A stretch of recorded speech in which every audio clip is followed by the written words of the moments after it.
ጽዮን ባደረገችው ነገር እንግዲህ ሉሊት ከባድ ህመም ላይ ትገኛለች። ሆስፒታል ገብታለች። ግን የመዳኗ ነገር ቢያጠራጥርም ጽዮን አሁን የሚጠጥታትን ነገር አድርጋለች። ናታን ደግሞ ያፌት ግቢ ውስጥ ከአንድ ሰው ጋር ሆኖ እየሰራ ይገኛል። የመጀመሪያው አምሽቶ ይገባል። ከዛም ደግሞ ሲጠየቅም የት ቦታ እንደሆነም አይናገርም። ናታን ያፌትን ለማጥመድ ያፌትን ሰው በመግባባት ግቢው ውስጥ የራሱ የሆነ ስራ እየሰራ ነው። እንግዲህ በጣም ለሚወደው ለጓደኛው ለቢኒ እንኳ አልተናገረም። ያፌት ምን ላይ እንደሆነ ለማወቅም ይረዳዋል። እናም ግን ናታን አንዳንድ ጊዜ ዝምተኛ ሰው ሲወስን በጣም ከባድ ነው። ናታን አሁን ስራውን እየሰራ ይገኛል። የሚሰራውን ስራ ግን ለማንም አላጋራም። ሁልጊዜም ድርጅቱ እያለሁ እያለ ግን የሚውለው ያፌት ግቢ ውስጥ ነው። ያ ሰው ማን ነው? ኤፍራታ ወይስ የያፌት ያክስት ልጅ ወይስ ደግሞ የያፌት ጠባቂዎች? አይገርምም። አሁን ያፌት ራሱን በራሱ ሐኪም ቤት አልሄድም በማለት ራሱን አክሞ ለመነሳት እየቸኮለ ይገኛል። ግን አሁን ላይ በእርግጥ ጣቱን የቀሰረበት ሰው አልነበረም። ሉሊት ዳ ደውላ በመናገሯ ናታንን እንዲጠራጠር አድርጎታል። ናታን ግን ጀግና ለማንም ሳይናገር ያፌት ግቢ ውስጥ ገብቶ ስራዎችን እየሰራ ይገኛል። ሰላም ውድና የተከበራችሁ የቻናል ቤተሰቦች እንዴት ናችሁ? ላይ ሰላማችሁ ይብዛልኝ። ለዚህ ቻናል አዲስ የሆናችሁ ሰብስክራይብ ያደረጋችሁ ቪዲዮውን እስከ መጨረሻው ተከታተሉ። ሀረግ እንግዲህ ቀጣይ ፓርት ይዘን መጥተናል ማለት ነው። ጽዮን ባደረገችው ነገር ሉሊት ከባድ ህመም ላይና ከባድ የድንገተኛ ሆስፒታል ውስጥ ገብታ ትገኛለች። ጽዮን አሁን የሚጸጽታትን ነገር አድርጋለች እና እሱን በተመለከተ ችግር ይፈጥርባታል ወይስ ደግሞ ጸጸት ውስጥ ትገባለች። እንደሚታወቀው ቢዛና ጽዮን ሲስቁባት ነበረ። በሉሊት ድራማሽን ጀመርሽ እያሉ ነበር። ናታን ግን በጣም ነው የደነገጠው። ይሄ ነገር ሲፈጠር ለሉሊት አዝኖ ሳይሆን ያቀደውንና እዛ ያፌት ግቢ የሚሰራውን ስራ ፕሮግራሙን ያበላሽብኛል በማለት ስጋት ነው።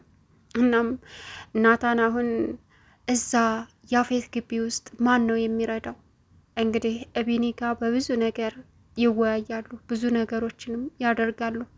ግን ደግሞ አሁን ስለሚሰራው ስራ ያፌት ላይ የሚያደርገውን ነገር ለቢኒ እንኳ አላካፈለውም። በራሱና በውስጡ ብቻ ይዞ እዛ ያፌት ግቢ የሚኖር ሰው ጋር በጣም ትስስር ሆኖ እየሰራ ይገኛል። ሲቀጥል ደግሞ እንግዲህ ኤፍራታ ያው ያፌት እንደዛ በመሆኑ እቤት ውስጥ ስላልነበረ ናታን ነው ያፌትን እንደዚህ ያደረገው እያለች ትጠራጠራለች። ግን ደግሞ እዛ ግቢ ውስጥ እየሰራ ያለ ከናታ ጋር አንድ አካል አለ። ግምታችሁን ደግሞ ኮሜንት ላይ ያስቀምጡ። እናም ከናታን ጋር ሆኖ ያፌትን እንደዚህ እያደረገ ያለው ምንድን ነው? ማን ነው? ማንኛው ሰው ነው የከዳው? ኤፍራታ ናት ወይስ ሰራተኛዋ ወይም ደግሞ ጋርዶዎቹ? ይሄ በጣም ከባድ ነገር ነው። ሲቀጥል እንግዲህ ያፌት ራሴን በራሴ አክሜ እነሳለሁ እንጂ ሆስፒታል ሄጄ በዚች በጭረት እኔ ያፌት አልታከምም በማለት ራሱን አክሞ አውሬነቱን አሳይቷል። አሁን ግን ያፌት ያንን ናታን እሱ ግቢ መስራቱንና እንዲሁም ደግሞ ከናታን ጋር ሆኖ እሱን ለማጋለጥ የሞከረውን ሰው ካወቀ ምናልባትም የመጨረሻው ህይወት ነው የሚሆነው ናታን ላይ። ምክንያቱም ያፌት እንግዲህ አይደለም ግቢው ድረስ ገብተው በሱ ላይ ሴራ ማሴርና እሺ ያለውን ሁላ እንደፈለገ የሚያደርግ ሰው ነው። አሁን በጣም ችግር ውስጥ ይገኛል። ያፌት ኤፍራታ እንዳለችው የያዘችውን ወንጀሉን አውጥታ አሳልፋ ሰጥታ ወይም ደግሞ እሱ ጋር ሰራለሁ ብላ በሆነ ወጥመድ ከጠመደችው እንጂ ወይም ከጠለፈችው እንጂ ናታን የሚድነው በፍጹም ናታን ከያፌት ማምለጥ የሚችል አይመስለኝም። ናታን እንግዲህ ለማንም ሳይናገር በድፍረት ያፌትን ሰው ደፍሮና አጥምዶ ይዟል። ለምን የሚረዳውና ኢፍራታን ከዛ ግቢ የሚያስወጣው ያፌት ሰው እስከሆነ ድረስ ከሱ ሰዎች ጋር ተቆራይቶ እየሰራ ይገኛል። በእርግጥ ቢኒም አግኝቶት ሊያወራውን ፈልጎ ነበር፣ ግን ስለ ፂ አታንሳ በማለት ነው ቢኒን ራሱ አስቀይሞ የላከው ናታን በፂ አልደራደርም በማለት ነው። ግን ይህ ሁሉ ናታን አሁን መስዋዕትነት እየከፈለ ያለው ራሱን ደስተኛ አድርጎ ጠንካራ አድርጎ እየሄደ ያለው ኢፍራታን ለማግኘትና ለማግኘት ብቻ ነው። ግን ከያፌት እጅ ያመልጣሉ የሚለው ነገር ያፌትን የከዳው ሰው ደግሞ በእርግጥ ወይ ያፌትን መቀመቅ መክተት ስለፈለገ ነው፣ ወይ ደግሞ ጠቀም ያለ ገንዘብ ስለተሰጠው ነው። ጽዮንና ቤዛ በናታን ሁኔታ ግራ ተጋብተዋል። አንደኛ ቤት አይቀመጥም፣ ሁለተኛ ጠዋትም ይወጣል። የት ነው ሲባልም ድርጅት ነው የሚለው፣ ግን ድርጅት ውስጥ አይደለም እየሰራ ያለው ያፌትን ለማዳከምና ያፌትን መቀመቅ ለመክተት ነው። ያፌት ደግሞ አበቃለት ሲባል የሚነሳ ሰው ነው። ከዛ በላይ እንግዲህ ተጎርቶ እንኳ እያለ ሐኪም ቤት ሂጄ አልታከምም በማለት በጥንካሬ ራሱን በራሱ አክሞ አውሬነቱንና ጥንካሬውን አሳይቷል። ነገር ግን እሱን የሚችል ማን ነው? እውነት ናታን ይጋፈጠዋል ወይ? ግን ችግር ወይም ደግሞ እዛ ቤት ያለውን ሰው በሙሉ ከጨረሰ በኋላ ለኢፍራታ እንኳ የማይሳሳ ነው። ተተናደደ ያፌት ማለት በጣም በሚገርም ሁኔታ እንግዲህ ሁሉም ከባድ ነው። አሁን ሉሊት በጣም ታማ አደጋ ላይ ናት። ገነትም መታ የተፈጠረውን ነገር ስትሰማ ማመን አቃታት። ጽዮንም አሁን በእርግጥ ለዕለቱ የተደረገው ነገር አስደንግጧታል። እሷን ለመቅጣት እንጂ ለመጉዳት ብላ አልነበረም። ግን ሉሊት ላይ የደረሰው በበላችሁ ምግብ ከባድ አደጋ ነው። እናም ለህይወቷ የሚያስፈራ ስለሆነ ጽዮን በጣም እየተጸጸተች ለምን እንዲህ አደረግኩ፣ ለምን የጅል ስራ ሰራሁኝ እያለች እየተጨናነቀች ትገኛለች። ናታን ደግሞ ይህን ነገር ለምን አደረግሽ? ብዙ እቅዶችን ብዙ እየተራመድኩ ያለሁበትን ነገር ለማኮላሸት ያደረግሽው ነገር ነው በማለት ጽዮንም ላይ ጣቱን ቀስሯል።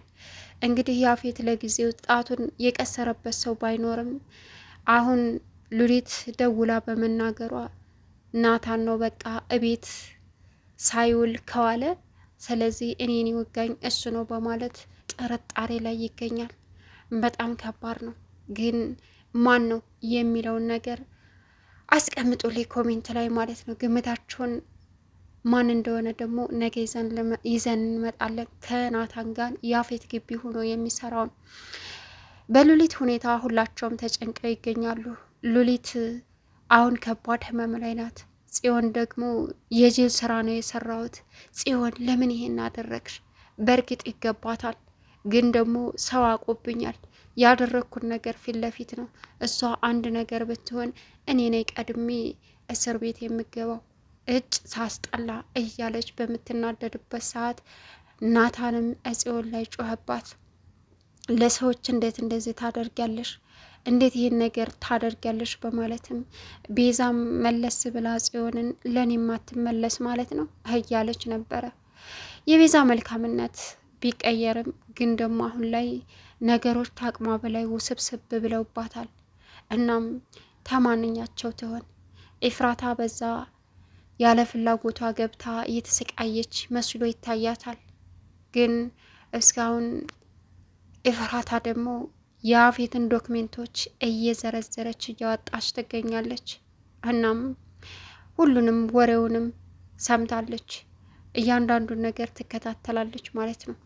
ስለዚህ ያፌት ፈጣሪ ብሎ ካልወደቀ ቀጣው ግን ናታን ላይ የሚፈጠረው በጣም ከባድና አሰልቺ እንዲሁም ደግሞ የስቃይ ህይወት ነው የሚሆነው። እናም የሉሊት ስቃይ ስትድን ምንድን ነው እውነት ጽዮንን የሆነ ነገር ታደርጋለች ወይስ ደግሞ ምን ይፈጠራል? ከባድ ነው። ገኒ እንግዲህ ብዙ ጭንቀት አለባት በልጇ ጉዳይ፣ በጣም እየተሰቃየች ትገኛለች። ግን ደግሞ ጽዮን ሉሊትን በምግብ ምክንያት አደጋ ደረሰችባት ስትባል አላስቻላትም። መጥፎውንም ደጉንም ብዙ ጊዜ አብሬ ኖሬያለሁ እንደዚህ እምላለሁ በማለት ገኒ ሆስፒታል ሄዳ ጠየቀቻት። እናም ሉሊት ግን አሁንም ራሷን የምታስታውስ አይደለችም። ጽዮንን ስትጠይቃት ገኒዬ ስህተት ነው የሰራሁት፣ እሷን ለመቅጣት ብዬ ነበር ያደረግኩት፣ ግን ደግሞ ትልቅ ስህተት ነው። ምን ላድርግ? ፈጣሪ የዛሬን ብቻ ያድናት እንጂ ለቀጣው አለች። በእርግጥ እሷ ይገባታል፣ የስንትን ሰው ህይወት አበለሻሽታለች። ግን ልጄ በቀልን በበቀል አይደለም መመለስ ያለብን። ጽዬ ልጄ ብዙ ጊዜ መክራችኋለሁ፣ ለምን አትረዱኝም? አለች። ግን ያንቺ ምክር እኮ ሁል ጊዜም አይለየኝም። ግን እሷ ካደረገችው አንጻር ገኒ እኔን እኮ እንደዛ አእምሮ እንድስት ያደረገችኝ እሷ ናት። ግን ለማንም እንዳትናገሪ ብላ ለገኒ ስትነግራት ገኒ የሰማችውን ማመን አቃታት። ሁል ጊዜ የምታተኩሪባት ለካ በምክንያት ነበረ አለች ገኒ። ጽዮንም አዎ ገኒዬ አለች። ቻናሉን ሰብስክራይብ እያደረጋችሁ ኮሜንት ላይ ሀሳብ አስተያየታችሁን አስቀስቀ